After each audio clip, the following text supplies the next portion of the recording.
We are back in on our match here, and it doesn't look like we have any changes. I don't think we have any changes on the build here for Ward. We haven't started moving yet. Not sure what's going on there. Are we having another technical issue?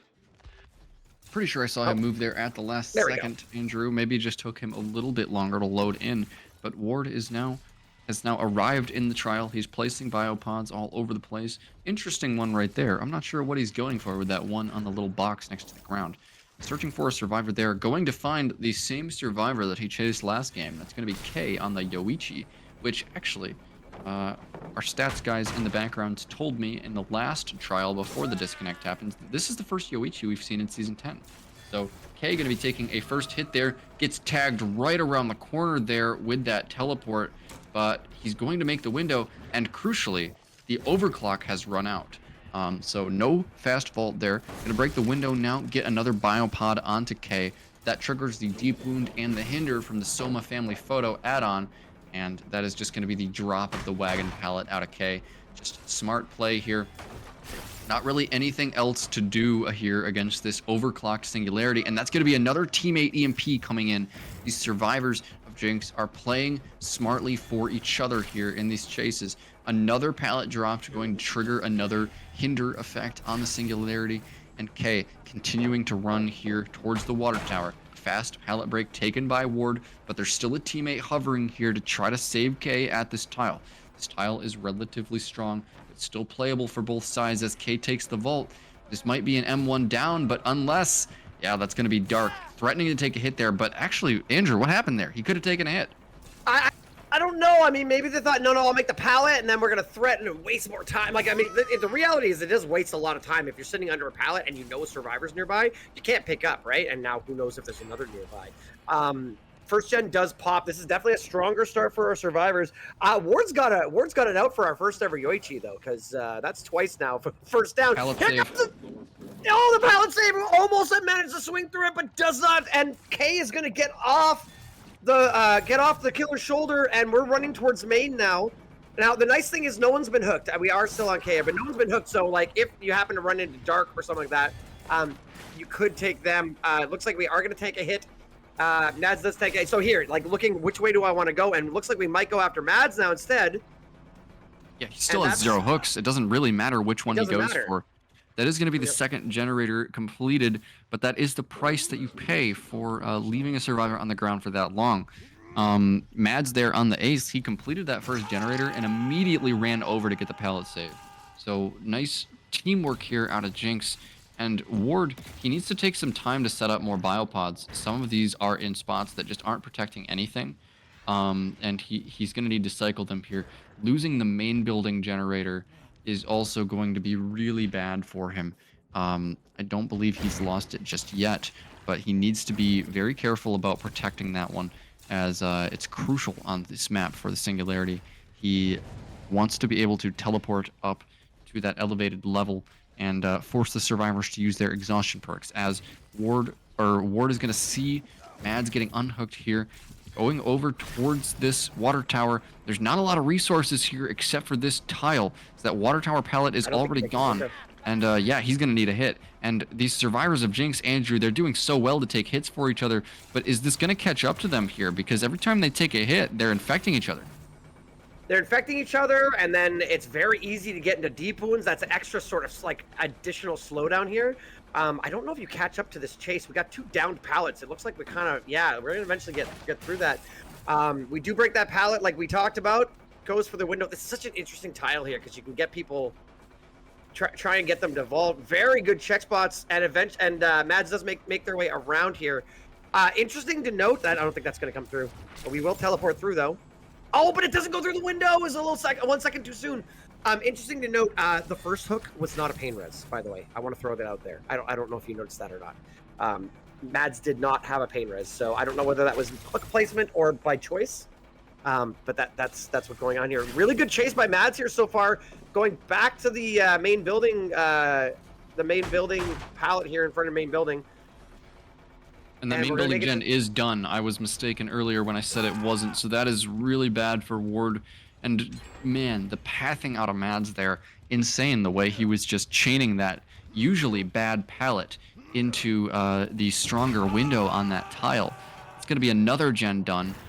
Pain Res is going to hit one of these gens, but it looks like Jinx is starting to pull out ahead here in the gen progress. That's only the second hook. Dark does get tagged by a biopod working on that that generator. I think that they were working on the gen by water tower. Yeah, near the water tower at the end of the street there. Looks like they're gonna cycle around, try and get maybe get an EMP, or just maybe just staying out of sight of the biopods at this point. Yeah, this is. I mean, okay, this game, if we can manage to tunnel Mads out, this game will be. I think this game is still sort of in a good shape for Ward, but that's a big question. If these survivors keep on tanking hits, that it may not go that way. We're busy sort of camping out, but they're going to get that other gen done. We're coming in for a double unhook right now. Did you get the one? Singularity's... Oh, and the body block! Wow, nice body block there. Out of Ward, he's going to force this to be a trade, as that is going to be the 4th generator completed. However, that was a nice play there from him. That wasn't going to be a trade, so he's able to force another hook stage where he wouldn't have gotten one before, and now he's chasing here onto Mads in his final chase.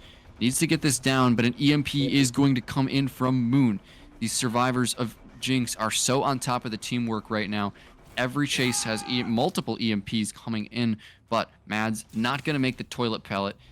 Going to go down on there, and it looks like there is not going to be a pallet save coming in. Nobody is nearby, and this is dangerous, Andrew. Do they have any actual gen progress? Because if they don't, this is going to get very bad very fast for Jinx. Singularity is able to control these areas, these 3 gens, so effectively, especially when one of the gens is Gallows. He can have like 3 biopods on that gen all at different angles, and you can't EMP them all at once. So Jinx needs to slow down here, assess where their generators are, how they're going to attack them. It's going to be very difficult in the 3v1. It's interesting. They threw a lot in front of Ward here, in front of our killer, to try and keep Mads alive, and it ended up, wow, they have a lot of gen progress over here. I was gonna say it ended up with them taking a lot of downs and hits here, a lot of downs and damage. Again, that body block, the swing through on the Lara as K comes through for the unhook, and then managing to body block, so K got the trade. We are getting the reset here. This is right under a biopod, isn't it? It is right under a biopod, but if the killer actually commits and teleports to that heal, Dark is immediately going to get on that gen that has progress. So the reset is definitely the correct thing to do here, but it's actually going to be Dark getting found at the TL wall, falls for the fast vault as well, and he is going to be taking a hit, able to EMP himself there, but Ward is immediately able to retag him with that biopod and an instant teleport as well. Actually now onto K. There's a different survivor there that he tagged up. So Dark gonna make it away from the gen spread, but unfortunately K seems to be running towards the gens. Going to be going for a fast vault here into the Lithe around the back side of this building. And Andrew, this is not a good place to be chasing in. I don't think K makes this window. What just happened? That was Metal of Man. Metal of Man coming out from the Yoichi there. He's not even in deep wound. Look at that. And I'm impressed with myself that I caught that within a few seconds. I had no idea. Good pick, because wow. And I guess, yeah, 2 hits on that unhook and then 1 prior to that. That's your 3 Metal of Man stacks. Wow. Yeah, and he is going to go down at the main building, but time was bought, and he was able to get out of the gen area, but Dark is going to get found at the main building, uses his balance landing to get away. I'm not sure what he was trying to do there. He had an EMP in hand, so it couldn't have been a flashlight save. Dark does have the flashlight, so are you? I didn't see, but are you sure it was the flashlight, not the EMP? He definitely had an EMP in hand. I think he got caught trying to use the EMP to get access to the flashlight, and that's how the killer hurt him. But that's going to be K hooked up. First hook there. Fresh hook in the middle of the street. And you cannot get found here if you're Dark. Yeah. This is really bad. This is why we are wary of the 3v1 against this killer. This Dark now in chase. Moon instantly, the moment that teleport came in, Moon instantly got off the generator. So Moon is on the way for the unhook. There it comes through right there. But we went back and we tagged Moon, and now everybody's injured. We have biopods on Dark, and we're trying to tag up other people. The moment they get tagged with these biopods, they're going to go into deep wounds. I don't think we mentioned either. Have we talked about the fact that we're running Sloppy Butcher? Like, very strong, but like for such a good hit and run, like all these heals are going to take extra time to reset. It's going to really work in Ward's favor here. The generator over in the and the down comes in. I was going to say the generator, the yellow generator there. I think they've kind of abandoned it, and now they're going for Water Tower. But Water Tower is very scary because, as you said, you can get high progress. You can get multiple biopods watching from multiple angles there. So. One down, one in deep wounds, and one probably a Moon coming over, hopefully to reset the slug here. This is a very, very close game. This could go either way right now, Prion. Yeah, and the Soma family photo is so brutal in the 3v1 here. It's exactly like Pinhead's original Pain. Every time you get slipstreamed, well, it's like Pinhead's original Pain if you didn't have to aim it. You don't have to aim those biopods. They lock on their own. It's just an instant deep wound, and a hinder, which matters in chase. So that's going to be Dark up on a fresh hook there. Not a Pain resonance, though. I believe I did not see a damage generator score event. So Ward, he's adjusting his biopods here, trying to get the perfect angle onto that Gallows gen. And actually, that's a survivor that he sees working that gen over there in the town tile. However, that is not much progress here. We've got two survivors standing, one on the hook, both survivors injured. One of them slipstreamed as well. If K gets found here, that's just not going to be good for Jinx. I'm not really sure what you do here if you are Jinx. You've got the killer camping a hook, standing on the generator that has the most progress, and he's essentially just going to be playing Five Nights at Freddy's between the other two gens. You're not going to be able to get on those gens unless you have an EMP. You're not going to be able to get an EMP unless you spend a significant amount of time generating one at a box. And if you spend a significant amount of time generating the EMP out of box, Dark is going to die on hook. It's interesting too. Let's like to point out. Yes, I cannot tag you with a biopod. I can't infect you with my biopod there. It's still a camera. I can still see what's happening. I can still tell if you're there. So, and the fact that they did reset. Very interesting. Also, I guess Sloppy Butcher had run out because they 99 their reset so as to not get caught. But K is trying to be a bush and failing right now. Ward did in fact pick up on K hiding in the bush there, and I think we're gonna get a tag here before we get to a pallet. And now we're gonna look back and see like that generator in the street, in the buildings over there across the map. And we're looking at this generator right here. It was 80% done, and it has regressed down to almost nothing. At this point, I think they're gonna try and get the generator done, hoping that we can survive long enough in chase here in order to get maybe a 4K0. That eruption goes off. Oh no. Finds the survivor going for the unhook here, and that biopod was just far enough away that it didn't trigger the anti-camp teleport thing. So able to get the full speed teleport there onto Moon, triggers the balance landing there on the basement, going to be able to not quite make it to this main building. Drops down onto the bar, not going to last them very long though. So now it's only going to be Dark still standing. We do get the pickup on K, so Dark and K are both back in this corner here.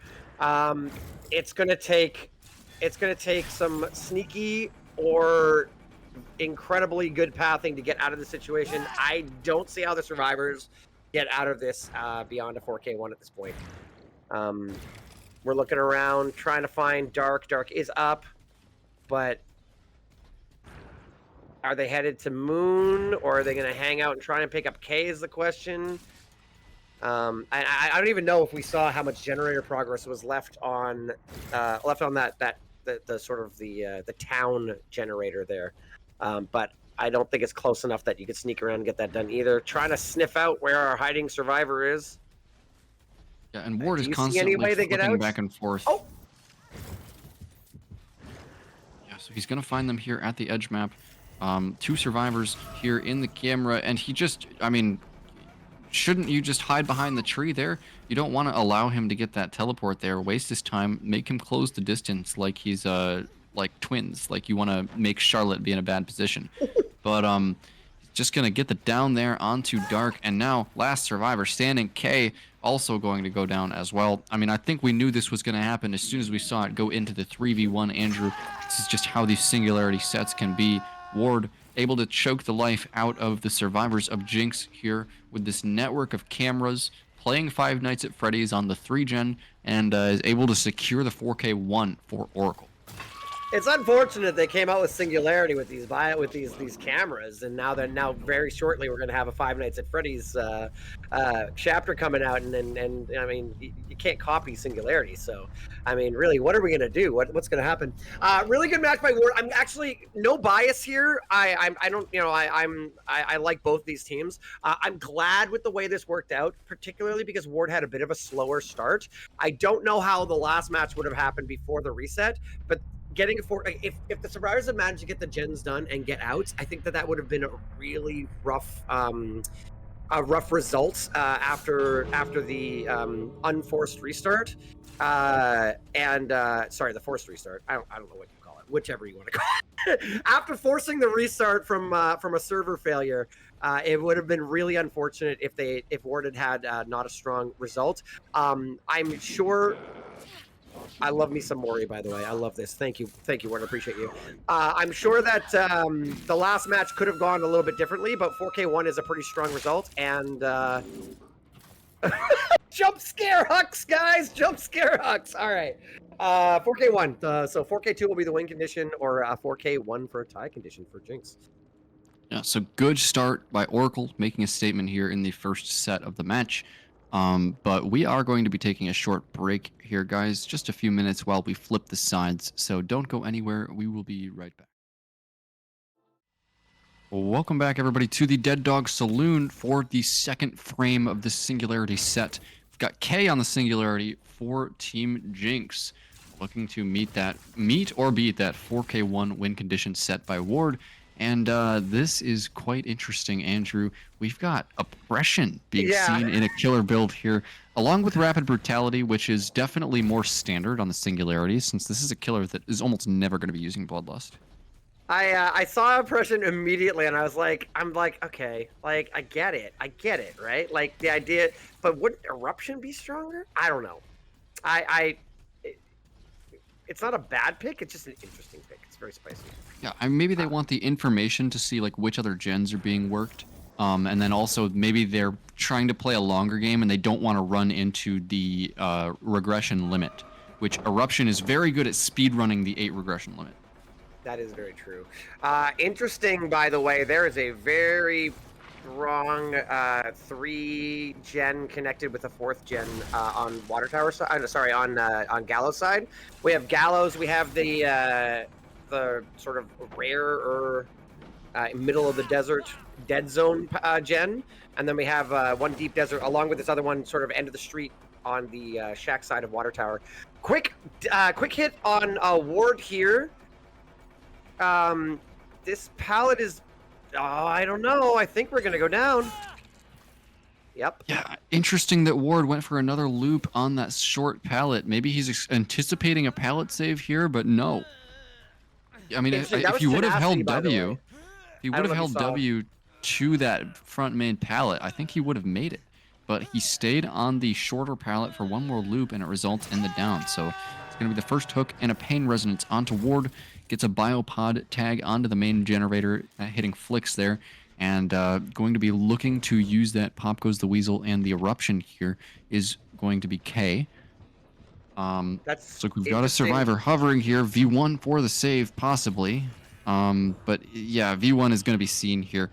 K definitely understands what's going on. V1 holding that EMP out. Does not want to get biopoded here.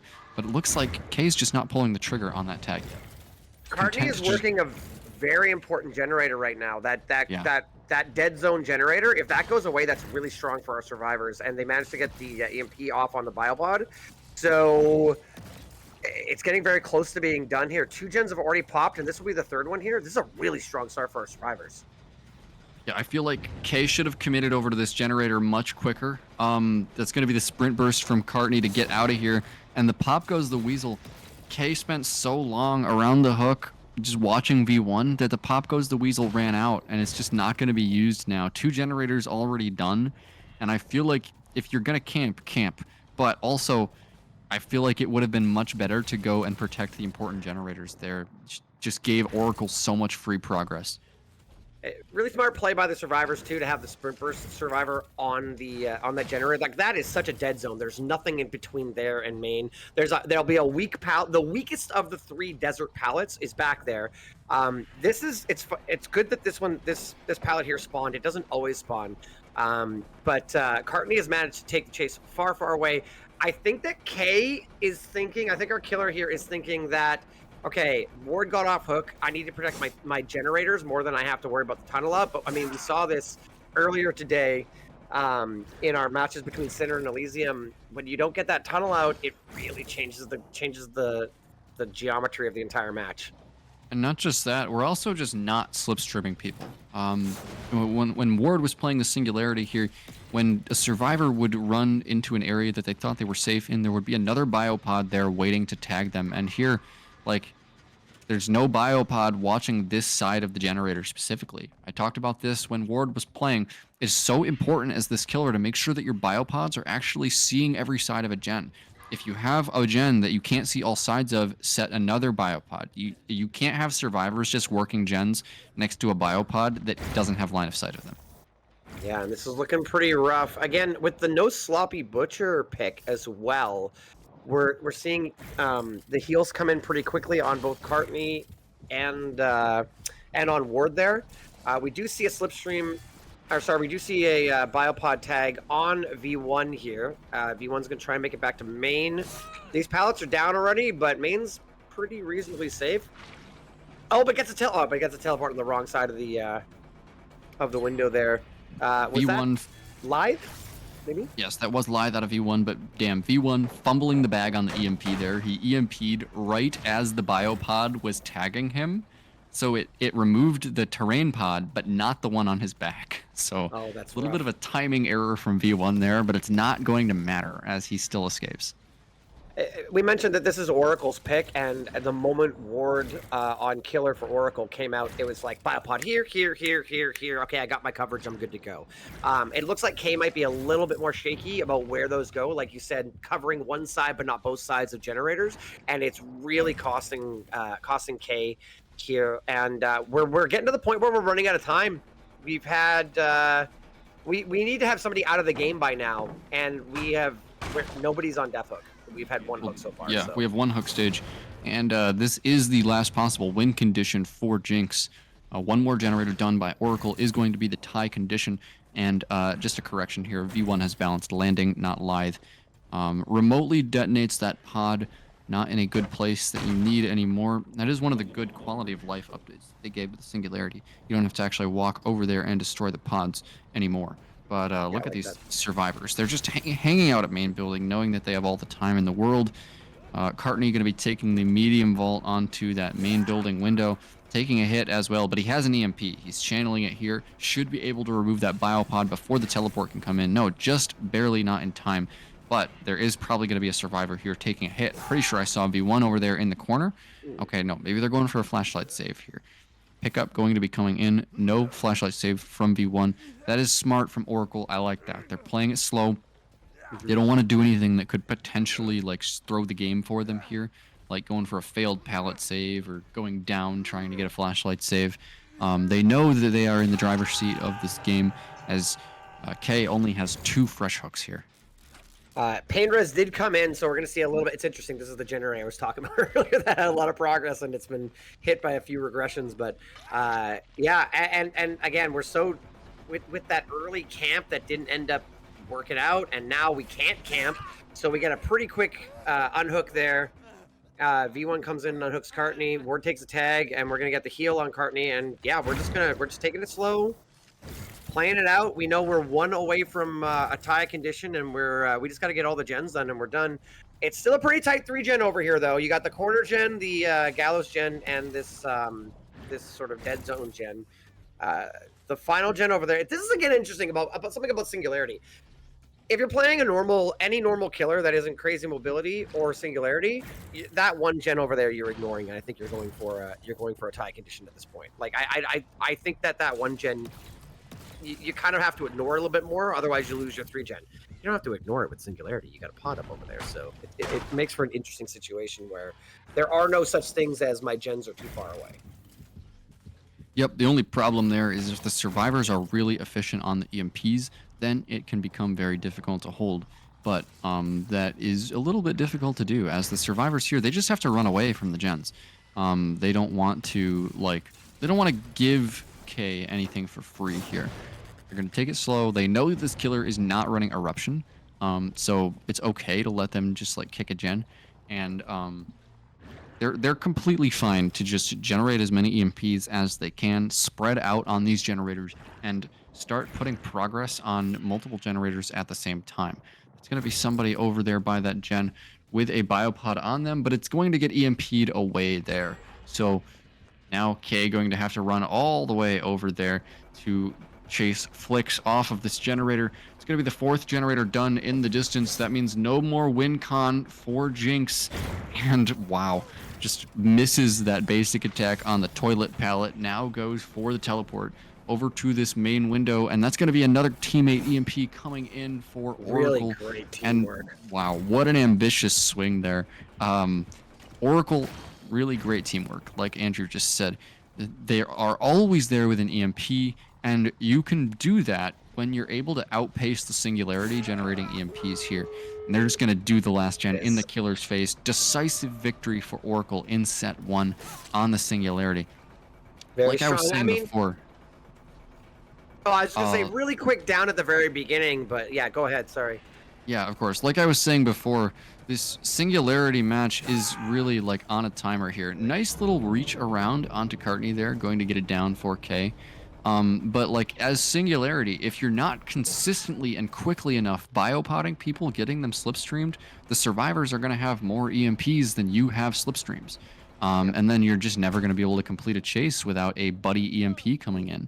That's exactly what we saw from Oracle here. You've got to up the pace on those biopods, force the survivors to waste time on EMPs, and then when they EMP, you just hit them again, and they lose that much more time. But I'm rambling because I love this Singularity set. I play this killer so much, and I feel like I have a pretty good understanding of what he needs to win in comp.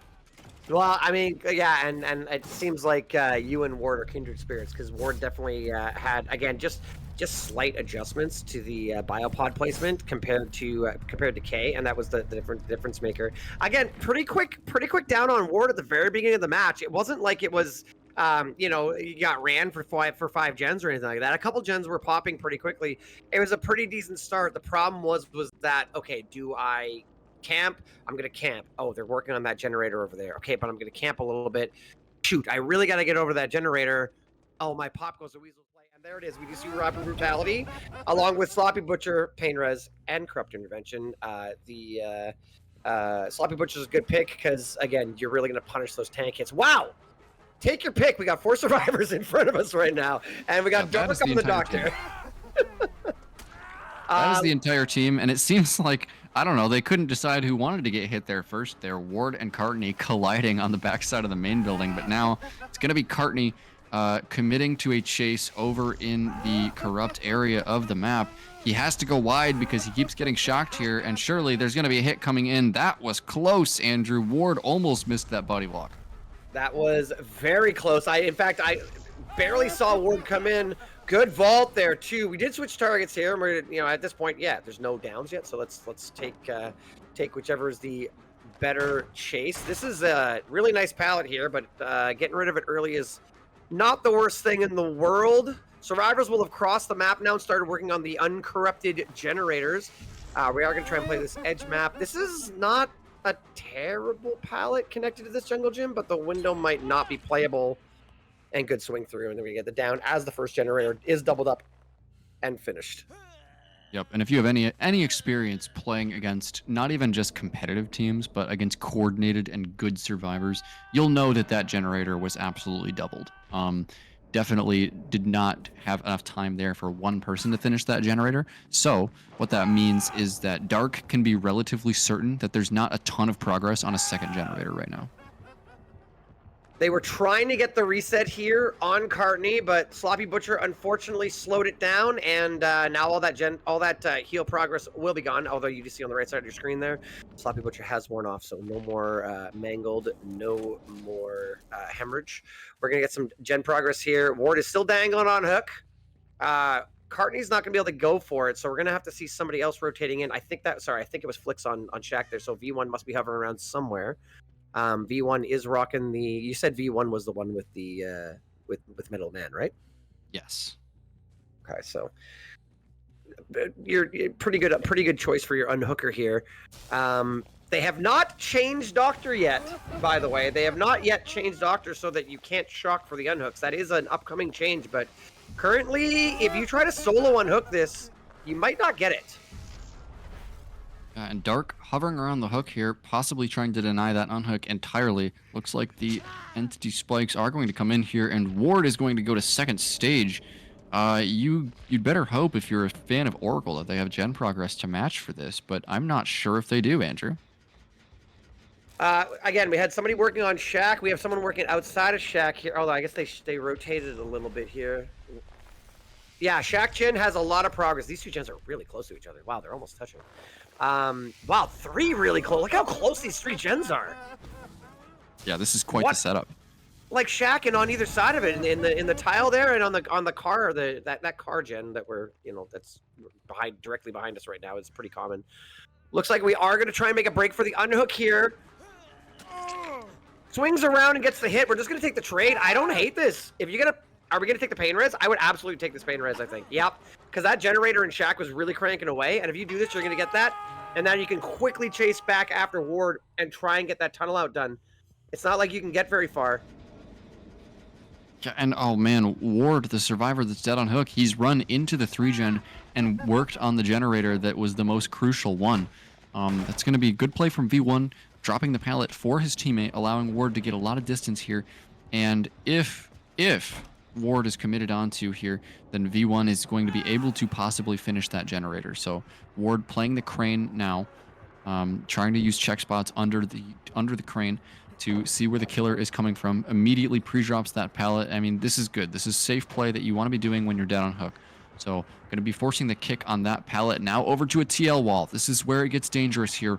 Ward, how long can you last here with no pallets nearby? He's around the backside of the TL wall, going to get shocked again, and it looks like a hit is going to come in here.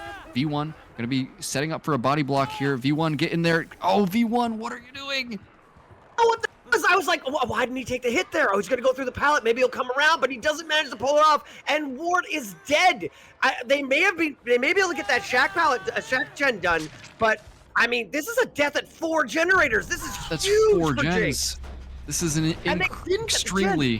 extremely consequential missed body block there out of V1. I don't know if that was miscommunication. Like maybe Ward said that he would make it around another time and they wanted to just like save it. But man, that is devastating for Oracle. A death at 4 gens, and now Dark with 2 pain resonant stacks still on a killer that really is not expected to get that good of a result. This is looking good for Jinx. Injury comes in on Flicks. Yeah, that was clearly it seemed like a miscomm, because I don't think, like if there's no comms and you go to take a hit, you go between the killer at the pallet, right? You go between the killer and the chase at the pallet. Didn't happen. This is going to be a pain res. We did see our second gen pop, so we are down to 3 gens left. Sorry, this is Flix's second hook. My bad. No pain res there.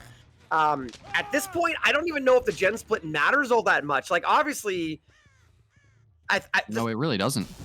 I think in the survival, like if I'm playing Survivor right now, we're at the don't get 4K 3'd. Okay, if you can get past that, now don't get 4K 2'd. I don't think this is let's get outs. I think this is we gotta start putting points on the board, or we're in serious trouble. Yeah, they just need to finish any generators they can here. And in the 3v1, even just these dry kicks on the gens become that much more important, because there's less time for one of these survivors to go and stop the regression. So Cartney now in chase at this small filler pallet. Going to be getting shocked here, but he gets the vault in time. So nice timing there out of him. Going to be wasting a little bit more of Dark's time, and he gets the fake as well. Nice swing and a miss there. Gonna eventually take a hit, but lasting longer than you should at that pallet. That hit barely came through, and Cartney, like, I would, like, it came through as a good swing, but man, Cartney almost dodged that hit as well. It looks like Cartney's going to go down. Unfortunately, these rocks do not come with a pallet included, and we are going to see Cartney get picked up. A gen does pop, which means that this pain res may, if a pain res comes through, may not get as much value as we were expecting there. Question is it a pain res? It may have been. We're gonna get a kick. It was. There we go. You can see there was gen regression there. Yeah. So they managed to make it to 2 gens left. Again, at this point, you just want to last long enough to get another gen done. If you get another gen done, okay, now you can talk about getting outs. But for now, you guys are kind of in like triage mode, right? You know, stop the bleeding and then figure out how to get the best result in the end. Yeah. I mean, if you can get down to 1 generator remaining. Now, let's be honest, that's still quite a poor result against the Doctor, and still something that Jinx is going to be extremely excited about, but it's better than nothing, and it gives your killer a better chance to respond on the other side. So Flick's in chase now at this TL wall. He's got nothing connecting after Dark takes the kick on that dumpster pallet. But nice vault there. Able to get the input just before the shock lands. Tries to path around the shock there as a last resort, but it's not going to work. Goes down on that filler pallet. And this is going to be the death onto Flick's. Going to be the 2v1 now coming in, Andrew, at 2 gens remaining. Are they going to have enough time to get a gen done right now? Are they doubling a gen right now? Like are they going to get something for that life? Because if they get 4K2'd, I don't see 4K2 even tying that is asking a lot. They are going to get it done. Are they not? Oh, they're trying to avoid the shock. Oh, he has to snap out of it. He can't do the gen. They all have to snap out of it. He's going to get the 4K2. Oh my goodness, that's huge. Oh my god, V1 tried to dodge off to the side to avoid the shock, dodged the first one, missed the second one. That was 99.4% done. And they was just trying to healthy survivor V1 trying to get the last second of the generator done, but unfortunately goes to stage 3 madness and can't touch the gen till they snap out, and we got a 4K2 Doctor game. Wow. Really great showing by Dark and Jinx. Really incredible. Oh, what an ending. I've never seen Tier 3 Madness be that important in a game, and I don't think I will again for a very long time. What a performance here from Dark, securing a 4K2 on the Doctor of all killers for his team. And man, this is really putting Jinx in a good position to tie up the series. I mean, this is clearly begging another conversation about clearly Doctor is an S-tier killer and definitely needs some nerfs. Like, it's unbelievable. Like, compare this to, you know, we've seen so many killers today not get 4Ks, and Doctor 4K is clearly OP, unacceptable behavior. You really gotta balance your Doctor. I'm just kidding. That was a really, really good play. I really enjoyed that. Does this mean that we need to allow Dead Hard and Decisive Strike against the Doctor? I mean, I thought, and Deli, like, I mean, we really got to talk about rebalancing the Doctor here. I mean, it's ridiculous. For anybody at home who cannot see through it, that is sarcasm. I don't want to put S-tier perks against the Doctor. He doesn't deserve that. Wow, that was really impressive. Okay, so now you're coming into this as Oracle's killer. What do you do? I'm going to put it out there. I'm going to throw it out there right now. I think we're going to see something wild like Devour Hope. Right. Andrew, we just got an incredible statistic here from Toby, our stats wizard. We have not seen less than 4 gens completed against a Doctor in a DBDLeague official match in over 2 years. Ooh. Toby does not even have stats to back up this scenario. The glowing pink glow stick bat. Looks like the same build, correct? Same build as we saw last match? I believe that is the same build. as we've got the Rapid Brutality and the Sloppy Butcher to try to punish those body blocks, make it harder to heal. Going to be missing that first hit on the window. Got 2 survivors here at the shack. They're going to be trying to play this as long as they can without dropping the pallet. And that is a very ambitious swing from Ward. I don't know what... I think I think the first one was just barely a miss, maybe even an auto aim. That last one was a little bit swinging for the fences. The first one was understandable. That one was a little bit interesting. As Ward going to decommit from the shack and go over towards this 4-lane tile, looking for a first hit still here, and going to be just going to be kicking the pallet. Now, this is where things can start to get out of hand here. If this first hit takes too long to get, and I guess I cursed Moon there to vault directly into the killer, that is going to be the first hit found for Ward, going over towards the bus now. It is the split bus there, so not ideal for the survivors. Going to be holding W past that and going over towards another one of these 4-lane tiles. Except the pallet is in the middle, so it's a little bit more interesting to play back around the side of this tile where the pallet is not.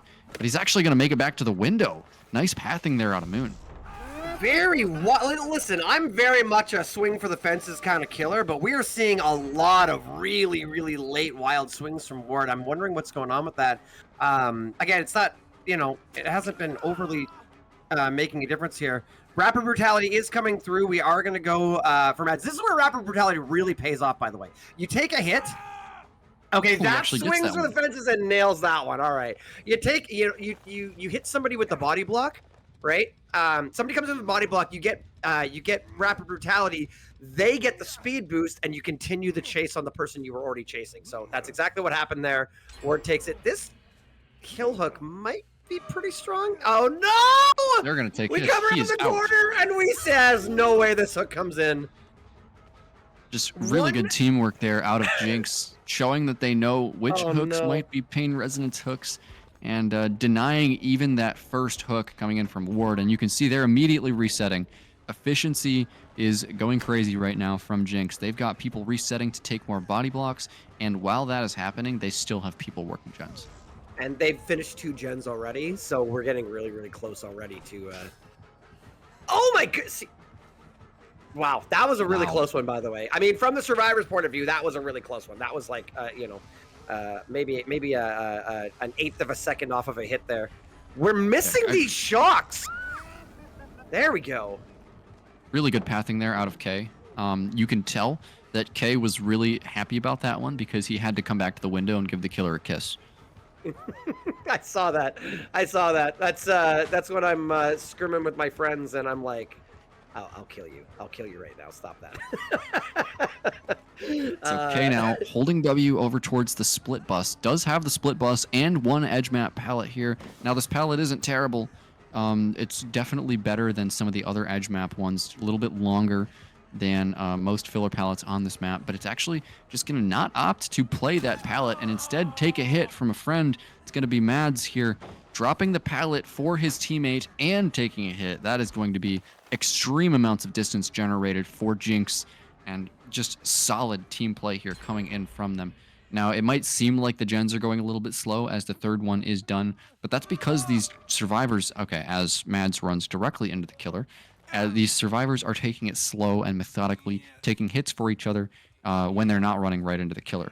But this is only going to be the first hook of the game for Ward, and we are down to 1 gen, and I do believe that is the win condition, Matt. That's it.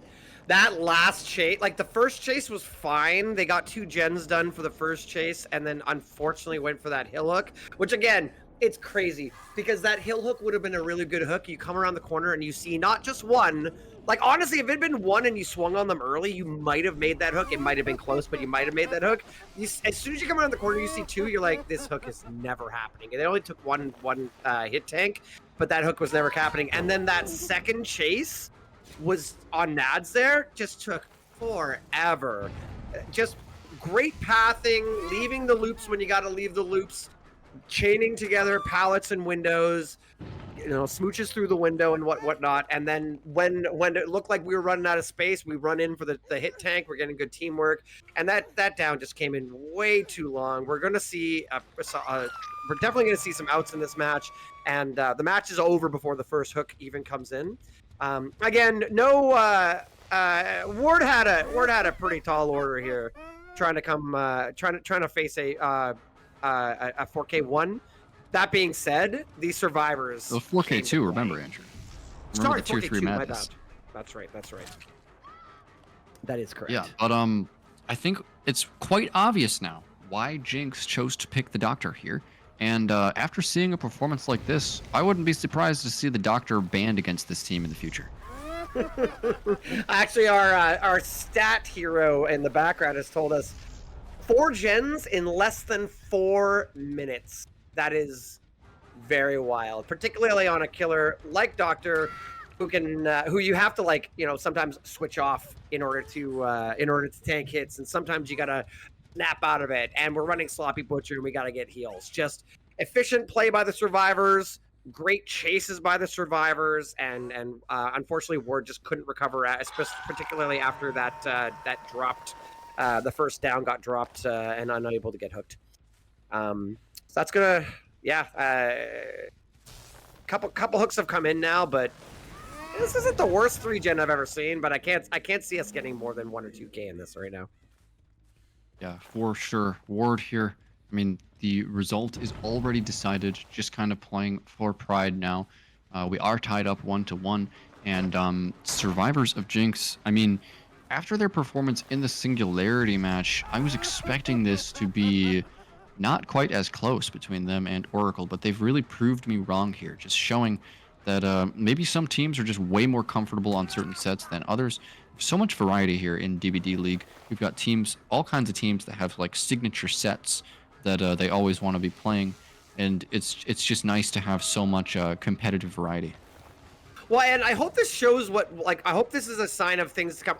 Again, obviously, when you come into a 4K2 tie condition, a 4K3 win condition, you can't play the game. Again, it's that situation where you can't play the game quote unquote normally. There's the Medal of Man play. You can't play normal. You have to play it. You can't camp your first hook, because then they can go, okay, cool. We're not gonna. You want to camp the hook? We're gonna finish 3 gens and be done. All right. So it really changes the way that goes. That being said, Singularity is vastly different than every other set. Doctor is more quote unquote normal. So going up, you're going to see more normal chases and more normal games. Again, if normal exists in Dead by Daylight. And so hopefully we'll see some really, really good things from both teams coming up, and the Ghoul, and then later with the Oni. Survivors are going to say, see you later, Moon! And leave Moon on hook to die, and we do get the 1K result for our killer. Really, really, really strong play by Jinx.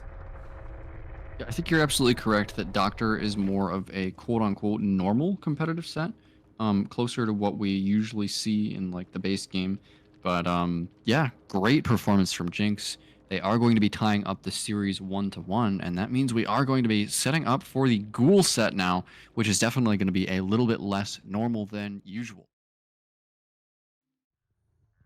Welcome back, gamers, to DBDL. We have the Ghoul on the Blood Lodge. We've got Ward for Team Oracle up against the survivors of Team Jinx. We are 1-1 in this series so far. So this is an opportunity, and we get a quick hit on K. This is the opportunity for one of the 2 teams to go ahead and potentially take the lead in this matchup. Quick grab here. I'm a little bit less familiar with Ghoul than some other killers, although that's true of all of us, seeing as it's the brand new killer. But we had some really interesting matches last week, and so I'm excited to see what we have here today, Prion. What can you tell me about what you expect to see on the Ghoul today?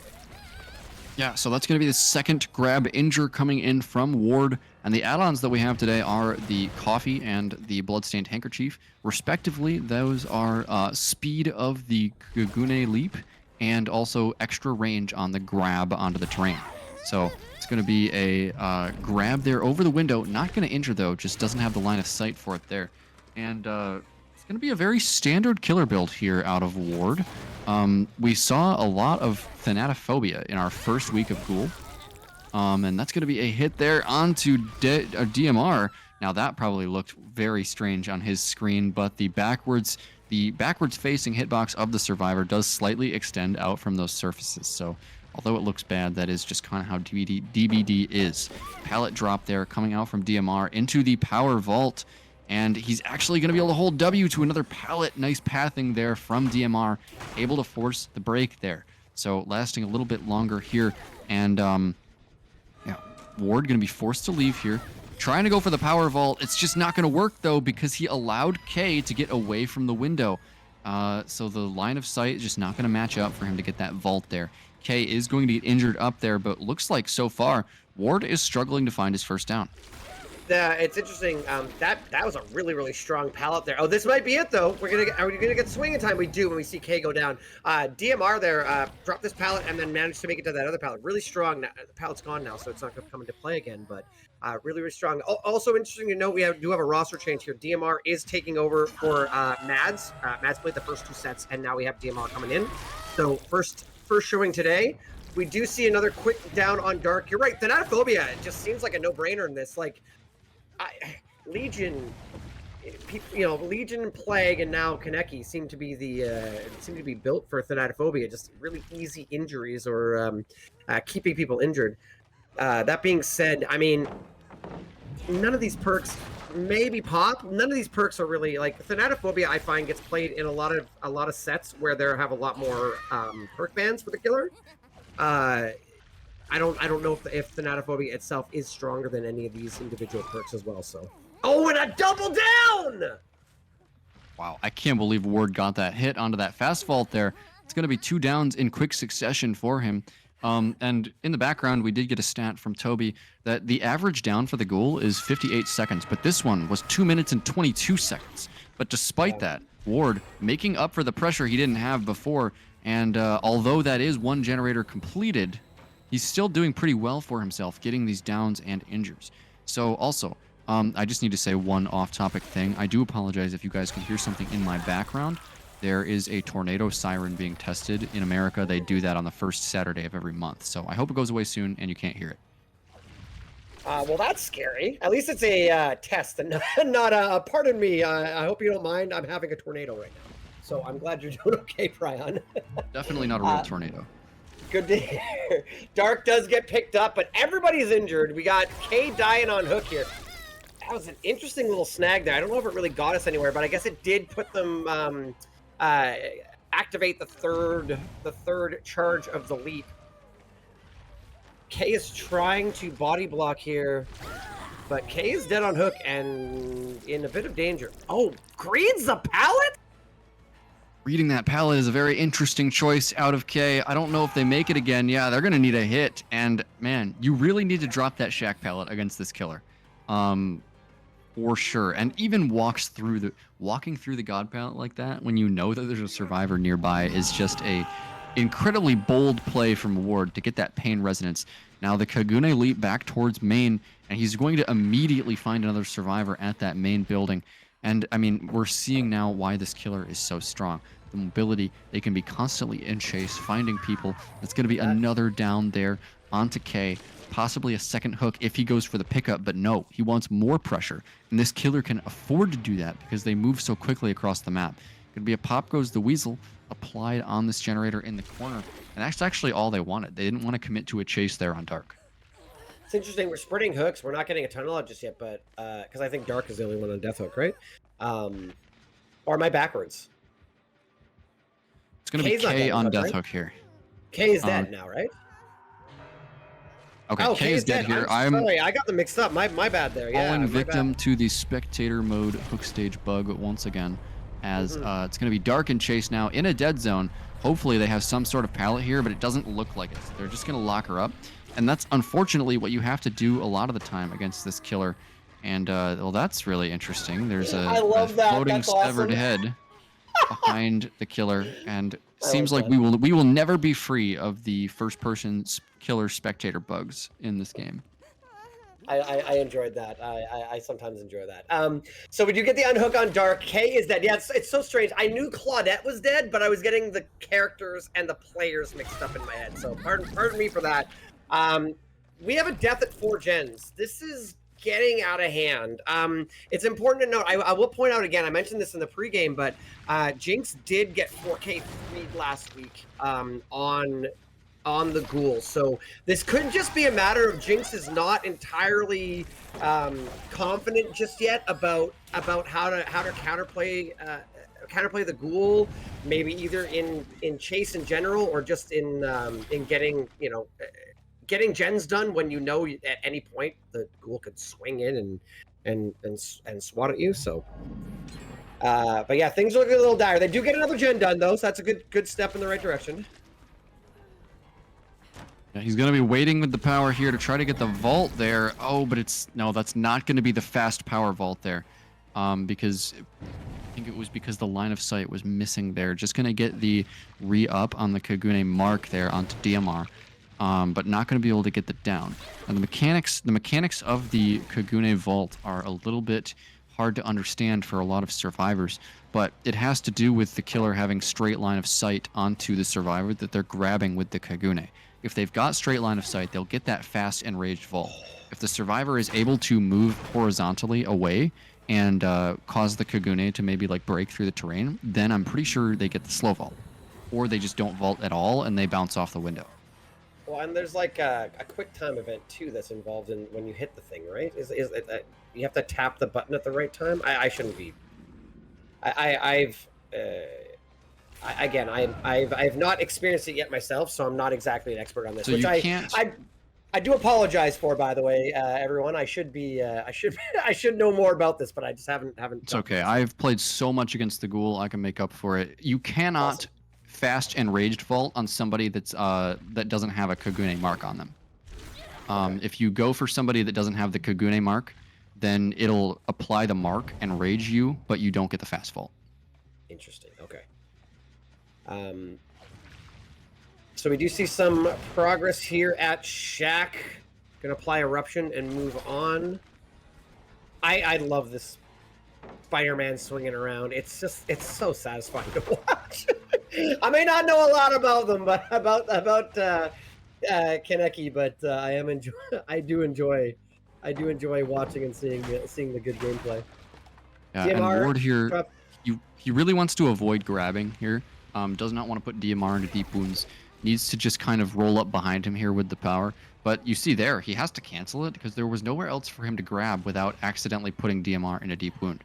So going to be going for the M1 here, is going to get it there. 2 survivors standing, and we haven't really seen anything from them in a while, Andrew, so you got to wonder if a generator's about to pop. Well, they did have to pick up the slug across the map, so we know they're kind of both on that half of the map. But that being said, well, that was the last pain res. That being said, you're right. This gen does have a lot of progress. They really got to get another gen done. Again, we're in that situation of get a gen done, then see what we can do. Then get a gen done, then see what we can do. But if they don't get another gen done soon, which they will do. No, see, Ward came over and found the progress, and we have Pop Goes the Weasel, Eruption. We might be running out of regression events there, but are we going to get another down here? Very close swing there. Wow. And no down going to come in there. Balanced landing here on Moon, but he's just not able to use it on anything. He is going to make a filler pallet, though. He doesn't have the Kagune mark on him, so he doesn't have to... Okay, it doesn't matter. We're not going to be playing the Power Vault game here as Moon just gets mind-gamed on the pallet. That's going to be another quick grab onto Dark. Just look at how fast this killer moves across the map. It spreads injuries. It's why we are at such a dire result for the survivors right here. So able to just do that so quickly, then come back and pick up Moon and carry him as far towards this progressed generator as possible. Ward wants to hold on to as many gens as he can here to get the best possible result. It's so wild because there's so much like the gen. Look at, we literally have diagonal gens here. We have this gen near the hook, and we have a gen all the way across the map at Shack. This is gonna be a down. Yep. We just gotta find Dark. Dark is probably cranking away a gen. Well, no, got the unhook. Hey, good. Yeah, like there's a good split on the gens, but you can just, whip your tentacles and be across the map in 2 seconds, and it really is wild. Are we picking up? I think we have to be picking up, right? There's no gen that could get pushed at this point, right? Yeah, that's going to be the death there onto Moon. Both survivors that are still alive are standing, so they could theoretically be working a gen, but I think the two that had the most progress here were main and the corner one that Ward just came from, so going to be very difficult for these survivors to get any more progress here. We've got a filler palette here for Dark. He's able to play it correctly and get over the... yeah, okay. There it is. Yeah. Yeah. So that's what I was talking about earlier during our way before pregame when we were talking about that. It's an extra element you have to be careful of with the Ghoul, because if you're crossing over the pallet and you get snagged like that, you get that fast vault, and then you can body block the pallet and you can't get it back. Although DMR is going to get a generator done. I'm sorry, that is a win. I realize that nice this is job, DMR. It's a really rough result for our survivors, but that alone is a huge win. Getting that gen done is game-changing. You can have a chance to tie it. One more gen is incredibly... there's a huge difference between 4K2 and 4K3. Yeah, it's obviously very important. Like, the killer for Jinx now has that much more room to work with, and I now see what you were saying about the power vault crossing the pallet. I think I saw some people on Twitter calling that like the kidnap, where it forces the survivor to stop their horizontal movement, and if you can specifically wait for survivors to be crossing a pallet horizontally like that, then it almost always results in a down. So just another complicated thing to watch out for when you're chasing against this killer.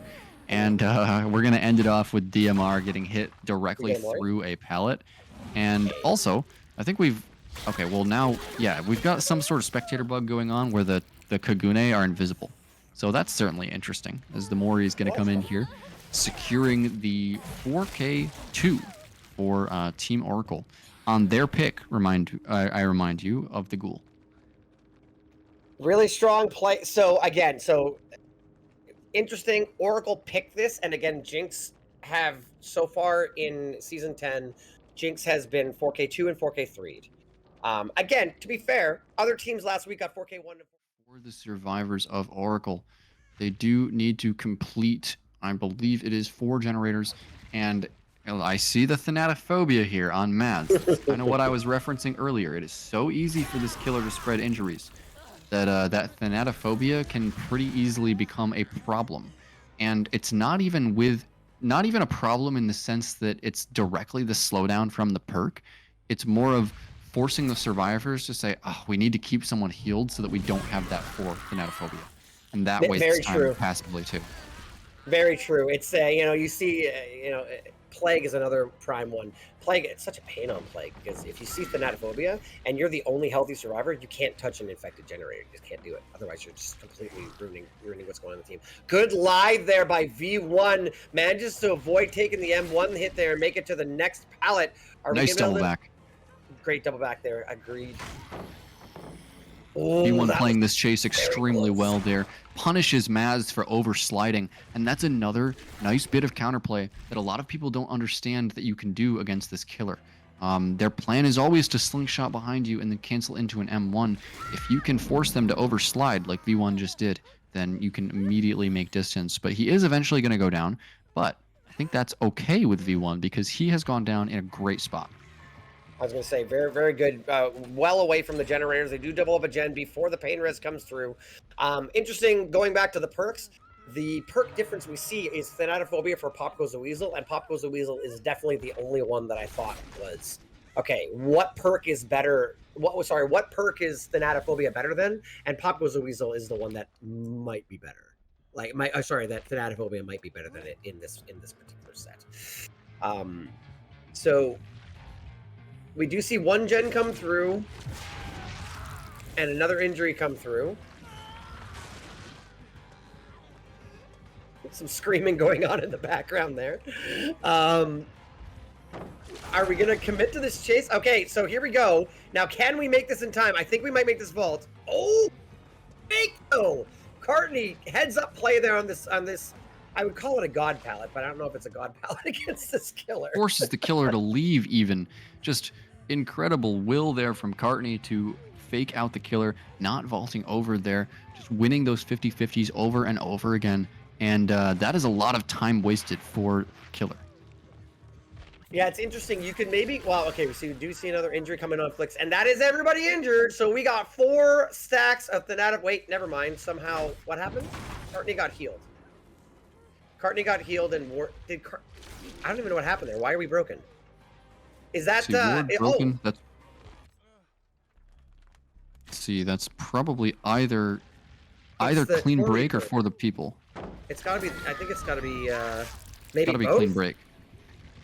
Oh, and that's one of those instant vault hits going in there.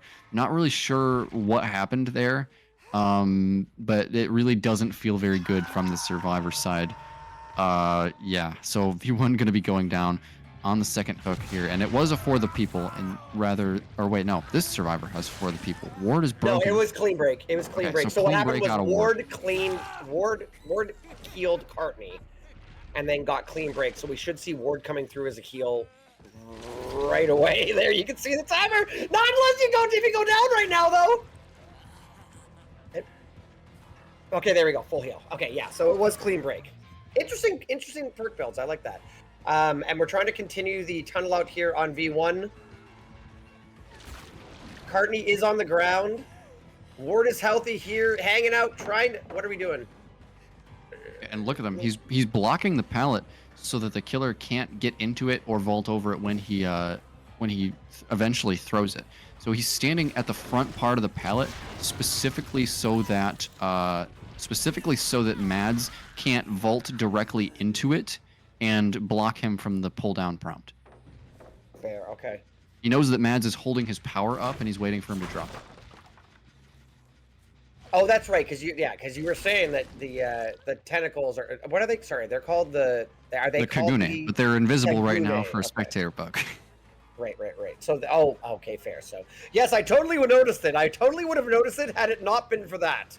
I love seeing Ward in the background just hanging out. You see, hanging out, trying to keep V1 alive. We're still only at 1 generator, but the survivors seem to have a pretty good control of the situation. He says, as I cast or curse V1. V1 is going to go down, and Ward is going to take a free hit there. I'm not sure what he was trying to do with that. He's going to be able to fake out there, but he's chasing around a down survivor. Not what you want to be doing, even though he's making these vaults. Oh, but he runs into the killer, and that's going to be 2 downs. I guess he was going for a firecracker save there, but that seems like a little bit of a waste of V1's great chase. Like Pain res. That was Pain huge. Resonance going to come in. And we're still at 4 generators. Even though it feels like V1 has just been lights out in these chases against the Ghoul, they just don't have the gen pressure to match it. This is wild because now V1 is dead, right? V1's dead. V1's dead. We gotta like the worst case scenario for survivors is during the tunnel out ends, the survivor's on the ground and someone else is slugged. So I mean it worked a little bit differently there because we hooked Ward before V1. Another generator does pop there.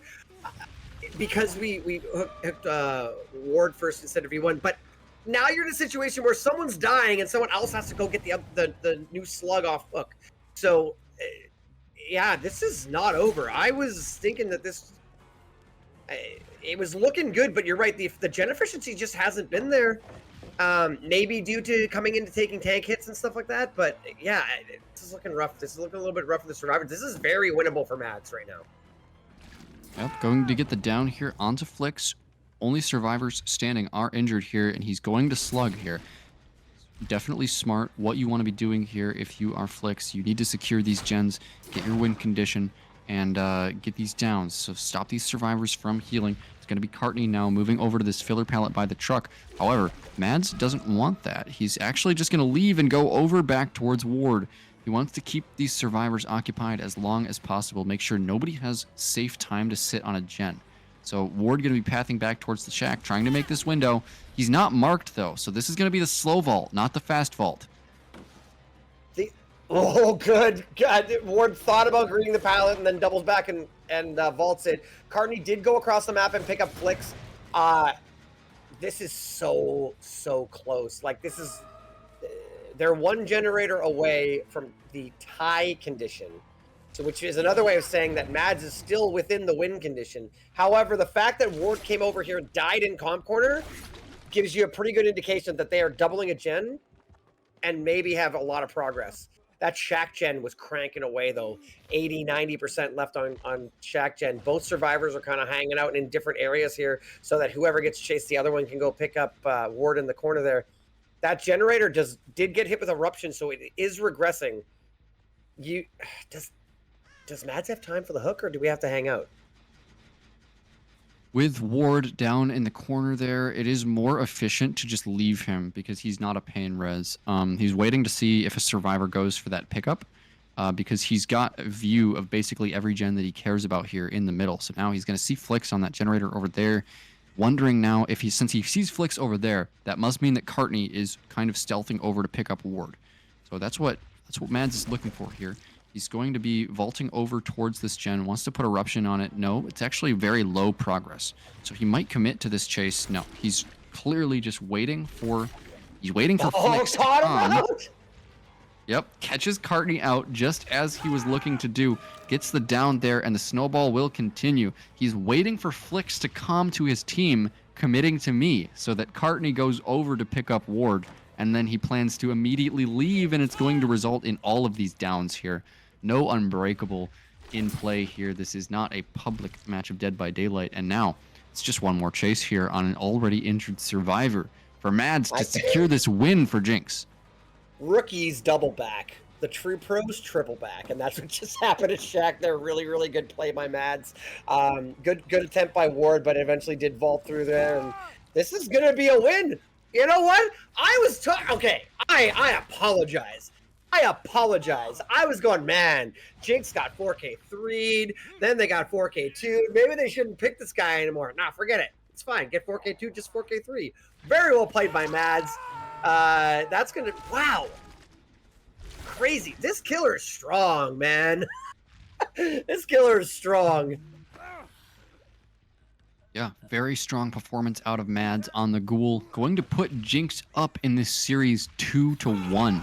So very exciting stuff coming out here. And that means we are going to be going into your Oni set, Andrew. And yes. I mean, everything is going to be on the line here. Oracle can no longer take a win here. They have to try to win this Oni set just to salvage a tie. And might I add again, this is going to be Jinx's pick.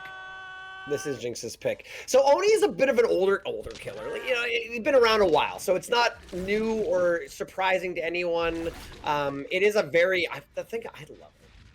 It's such an interesting set. It's a basic M1 killer that if you can play the chases, an M1 killer chase perfectly, you're going to have a great result. If you give them a hit, particularly an early hit, blood starts flowing, Oni starts charging, and then anything can happen at that point. It's really wild.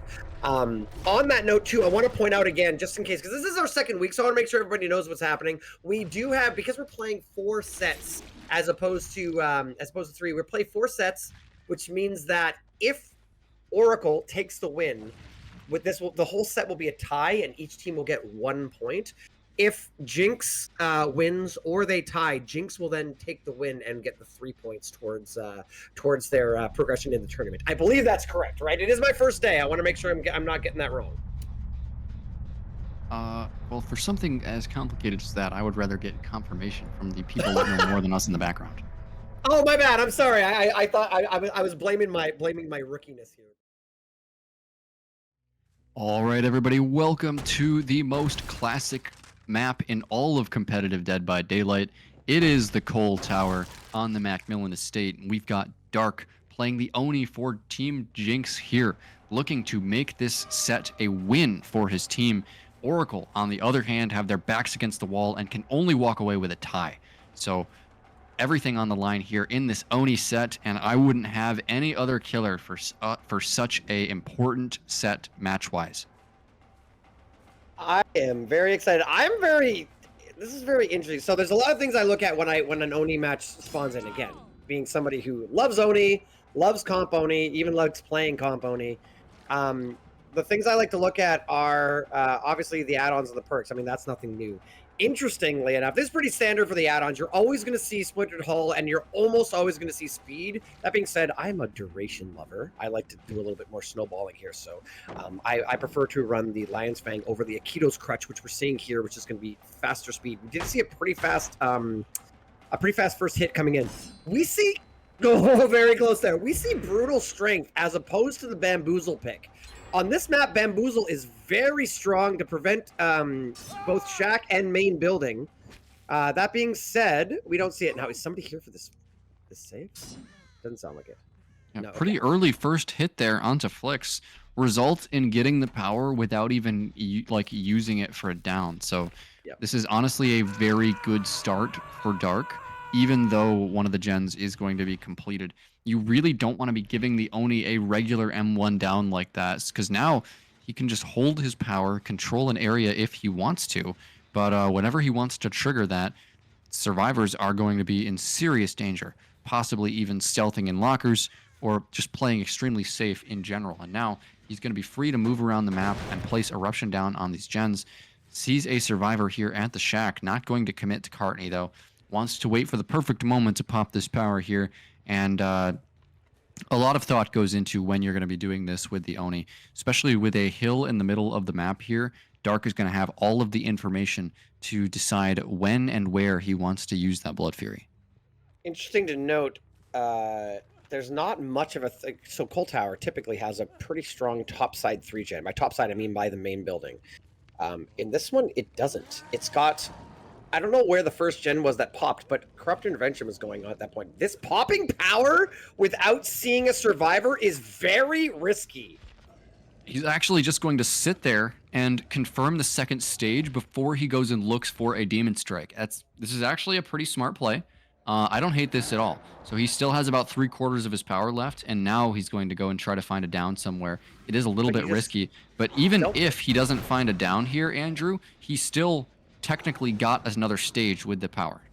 That is, no, I get that, but I just like, nobody was coming, right? Sorry, I just like, the number one thing that can really cost you in an Oni match is popping power when you don't know where anybody is. Because as soon as this ends, I mean, yes, they'll have to come and get the unhook, and maybe we camp this out. I mean, we're still at 4 gens. Quick down, maybe you're right. Maybe I'm being overly no, but I think you here. are definitely onto something as well, because the power has run out, and only one survivor has been hit this game. The blood economy is not looking good for Dark after this hook is over.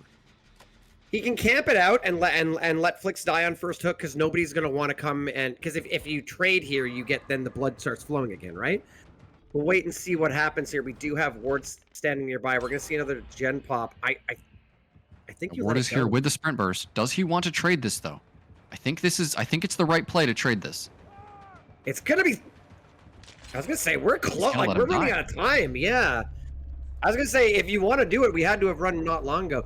Okay. Sorry, I was talking about the gens, and then things got changed up there. The 3 gens up top, like there's one sort of on the left. If you're facing the main building from the middle of the map, there was the one on the left side, and then there was the one on main. Main is gone.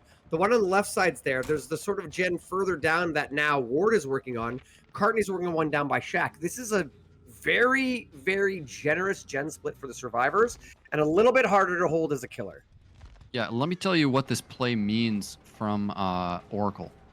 I mean, they're chasing again now, but letting Flix die is essentially them saying, you are not getting power again. We know you have no blood on the map.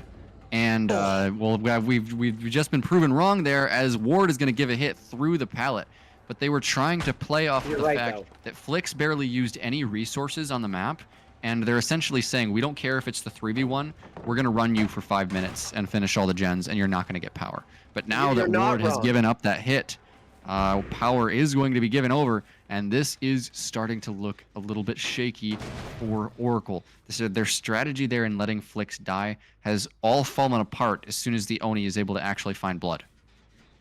So once again, now it's very key. Very key. If you pop power in this situation, you can, okay, now you can pop power. You see somebody. If you pop power without having eyes on somebody, you can throw the game. You can absolutely throw the game. Now we do see, I believe that's V1, So now we're going to be doing a little bit of running around main here. Now the thing is, without Bamboozle, main building is a little bit stronger. Can we get this flick? Oh, a little bit close, very close. I don't think that would have hit through the window anyway. I think that V1 was enough ahead. It is V1, right? I think it's V1, yeah. I think they went upstairs with Balance Landing, so. Interesting to see working on a generator here. Wow, how did that miss?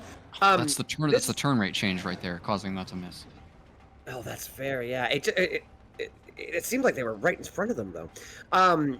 Working on a generator in the middle of power is very...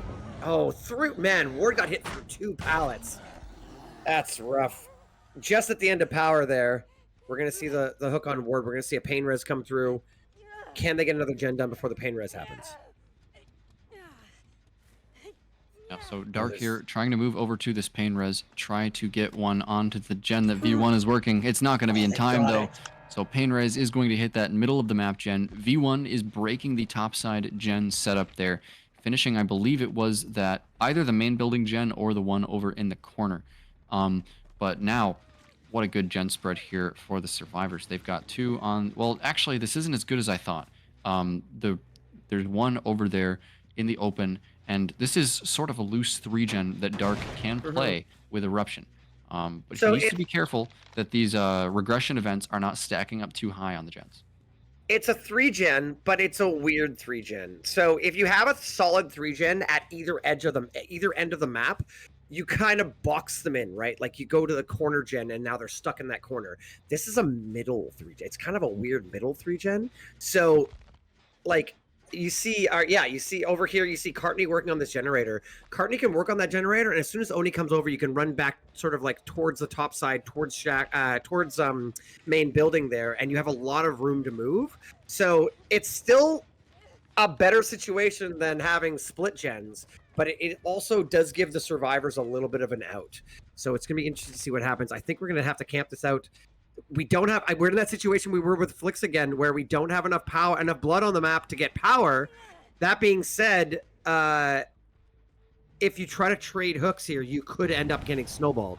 They do get the unhook here because we can't just let Cartney work on this generator alone. There is more blood here from that original chase with Flicks, and we are going to get power.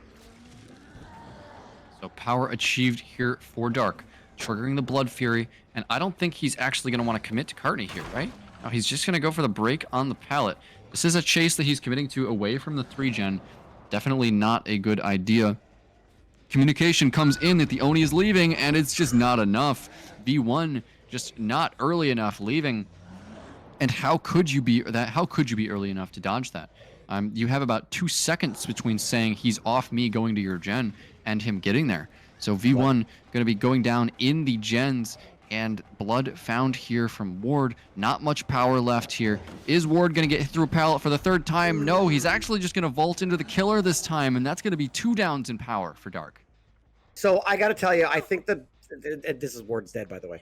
I think that working on the generator while Oni's in power, even if Cartney's calling out, he's on me, I think working on a generator is a mistake. I think that Cartney knows that the killer has to be scared of the generators getting done. I think that, and particularly, like, look at this dead zone. This is a giant dead zone here. There's nothing to run to, and they were working on that generator there.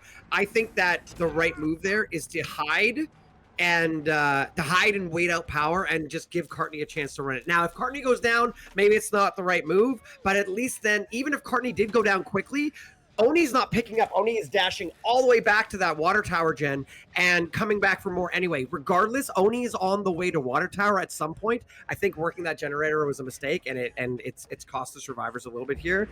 V1 did go down down there. Ward goes down again and is dead. And now we're in a situation where unless they have a really good, I love that little 180 right before they start dashing. Unless we see a really, really strong chase, or even, I think that this would be a throw from Dark to not get a 4K1 at this point. No, I definitely agree with you, Andrew. As the Demon Strike down is going to come in onto V1, going to go for the pickup there. And I think what you had to do in that situation as survivors is, you know that there's not too much blood left on the map. That if you can get him out of this power without a down, then he's probably going to be stuck. If you have an injured survivor, take them all the way to a corner of the map, maybe by the main building, and heal them there. force the Oni to go way out of his way to get any blood. And then, oh, nice swing there to block the window away from V1. And so V1 probably going to be going down here as his borrowed time is depleted. But yeah, I think if the survivors can all stealth there and reset, make sure that it... Okay, head-on save out of Cartney. Just these guys just don't want to go down, even in the 2v1.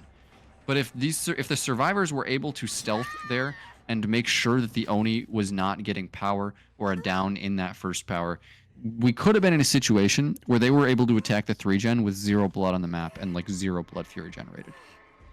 I wonder. I haven't had a good. I 100% agree with everything you're saying.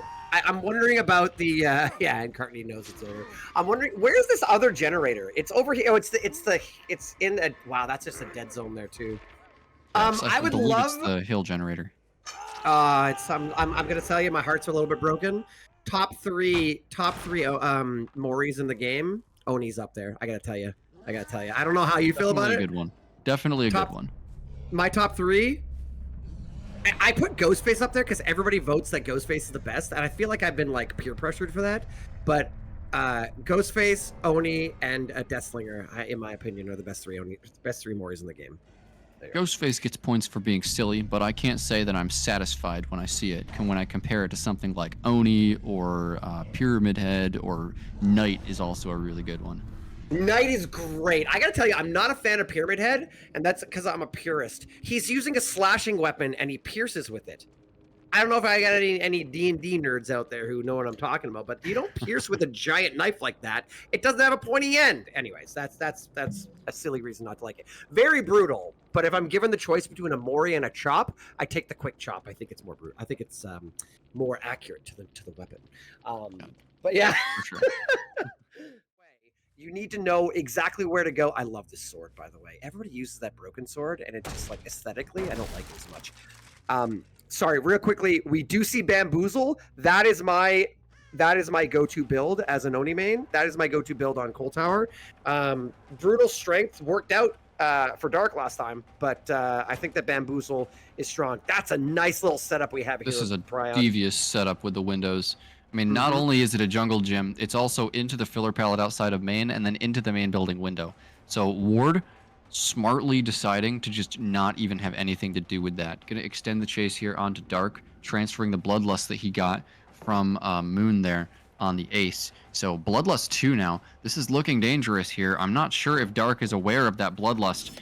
He's going to need to... Okay, Bloodlust 3 now. And we've got a missed swing there, but with Bloodlust 3, it's going to be very difficult to play this rock palette, as eventually you're going to mess up. And yeah, Dark going to be taking that first hit. Now this palette is theoretically safe, but it becomes a lot less safe when Bloodlust is in play. This is some really nice palettes for them too. Like there's that junk palette there was a really long junk palette with the rock palette there as well. And they have I'm like, guys, I don't. Listen, you got to make your own. You got to make your own luck in DBD, but the entity has provided a little bit for our survivors here. There's some really nice setups here. We were trying to get the reset on Dark, which means probably there's going to be blood orbs in Shack, and we do see power comes through. And we're got to see what Ward needs a lot to happen here really quickly for Team Oracle. Getting a lot of value out of the fixated here is Dark. Walking around here, trying to waste as much of Ward's time as possible. Now to the TL wall, and the first gen is going to be done. How long can he last at this TL wall, though? Vaults the L, does the check spot, looks back. Ward is going around the outside of it, but he is gonna... No, he wins the 50-50 there. Ward, though, back around the inside. I don't know if he makes this. Dark pretty much has to go for the vault on this, and he gets the vault. Surviving for so long at this TL wall is Dark, and he's actually going to be able to hold W for it as well. Impeccable check spots out of Dark, and I think he makes this jungle gym tile as well. Amazing. Yep. What a great survivor play out of Dark here, really putting the team on his back and forcing the power out of Ward. He has to leave and go try to find somebody with the power, and Andrew, he He's using power without seeing anybody. So this is the problem. So I don't disagree with what happened there. The one thing I disagree with necessarily is I know that you want down a healthy survivor. I'm sorry. You needed to use the power and go after Dark there. Now, we did find a survivor. The reality is I understand why you do that. Listen, this chase is going too long. I'm an M1 killer. I got to go into my power. I have to do this. But leaving that chase, now, okay, it might actually pay off here. Oh, but Dark with the sprint burst, I think that might have been 99 sprint burst and got it away there again. Oh, and unfortunately, swings that. I think he's only got like one more dash here, Andrew, and the power is out. There it is. Dark, just insane, carrying his entire team here in this chase. Honestly, making a fool out of Ward with this Oni. And honestly, this is starting to get out of hand for Oracle. Looking very dangerous here. Like Jinx might be able to take the win. This is that insane setup too. Now we bamboozled the window behind us, so maybe we aren't able to make it, but I mean, at this point, they popped a couple top side gens here. Main side building makes this pallet too. My goodness, Dark is putting on a clinic. We're down to one gen, which means that I believe this is guaranteed to at least be a tie, which means that Jinx is confirmed to have won this series. Wow. Like Dark, incredible plays. I want to go back to that TL play. Like that was impeccable. There was one point where I thought Ward was going to get. It looked like Ward was doubling back and then sort of like canceled the double back, and Dark just was all over it. Dark gets the heal off too. So we have power, but the survivors have. Oh goodness. I think this is an attempt to get them out of power, but there's enough blood that it's not necessarily going to make much of a difference. Again, the game is essentially over. That was an incredible chase by Dark. And in Dark's defense, Dark did give up the first hit, but like you said, it was Bloodlust 3 that got transferred from another survivor. So, I mean, there's only so much you can do, and you have to guess right on those 50-50s over and over again. Wow. Incredible. Yeah, it's so exciting to see this type of high-stakes survivor gameplay as Moon gets absolutely smacked directly through a pallet. Very sorry for him there, but he can't be too upset about it because Jinx has won this match. But yeah. Good flick! Let's go! Sorry, I love good Oni flicks. I got excited. Okay, that's okay. Yeah, and that was a nice flick out of Ward, finally getting his revenge on Dark, but it is too little too late, as Dark has already basically stolen this game away from Oracle single-handedly. This was, we're being told, so that first down took 4 minutes and 29 seconds. That is the longest first down of the entire season so far.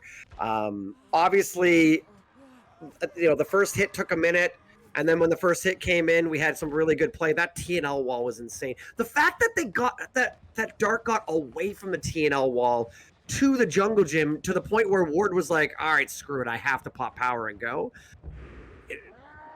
Absolute clinic on how to play TL check spots, guys. If you want to get better at your check spots, rewatch this from Dark's perspective. Little after you, milady, with the pallet there, and I mean, oh, great flick! Let's go. Okay, this is why I love Oni. This stuff is fantastic. Oh my god, I love that so much. Let's go. This game isn't over yet. They got some gen progress going, and they're splitting hooks and whatnot. Oh my goodness, what's happening? It's a little bit of body blocking going on from Dark. He knows that he's got the borrowed time, wants to keep the Oni away from his other teammates, but not going to work there, as K is going to go down to the Demon Strike. And so that's multiple survivors now in danger. Ward here Dark here using that sprint burst to get away from the killer, but he's back to the TL wall once again. And this time, looks like he's actually going to mess up the check spot, and he is going to be... Oh, what? He swings too early. No way. Oh my goodness. I mean, it was one of those, like, Dark checked the check spot and then doubled back because it looked like Ward was coming that way, but then Ward doubled back in the process of crossing past that T, and got caught out, but then Ward swung too early and it didn't wind up paying off. We did get the down finally. We're going to see a lot of power here. Is there any gen progress? I haven't even noticed the gens recently. I haven't seen anybody working a gen personally, but it seems like it's Mads. Yeah, Mads is the survivor we haven't seen in a while. He's about 50% on the last gen, and they do have a pretty good spread here. I gotta tell you, Ward knows how to play Oni, and I love this. This is so smart. Again, if you guys are playing against Oni, and Oni's got a lot of power, the way to go is... But he ran into the active gen. that's not so good. But when you're caught out like that, if you're gonna go down, it's better to get yanked out of a locker than it is to get downed right there.